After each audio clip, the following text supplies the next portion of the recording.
কবি বদিউজ্জামান বৰবৰা। কবিতাৰ শিৰোনাম বিদায় হে চিৰ তৰুণ। কি হ'ল তৰুণ দা, আপুনিচোন মনে মনে শুই আছে।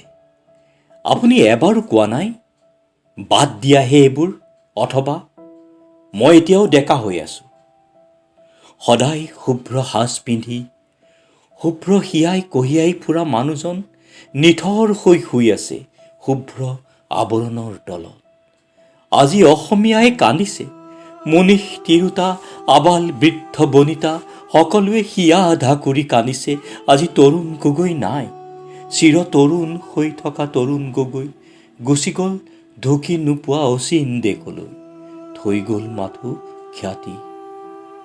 শুকুলা সাজযোৰ সযতনে ৰাখিছিল কূটনীতিৰ কলা দাগ নলগাকৈ। উদাৰতা, খোলা হাঁহি, সৰল বাৰ্তালাপ আপোনাৰ অমূল্য সম্পদ। ঈৰ্ষাহীন ভ্ৰষ্টাচাৰহীন আপুনি, মনত নাই কোনো কলুষ কালিমা। বিদায় হে চিৰ তৰুণ, কায়িক বিদায় হ'লেও আপুনি সদায় থাকিব আমাৰ হিয়াত, নিৰহংকাৰী সুদক্ষ মৰমৰ মুখ্যমন্ত্ৰী হৈ।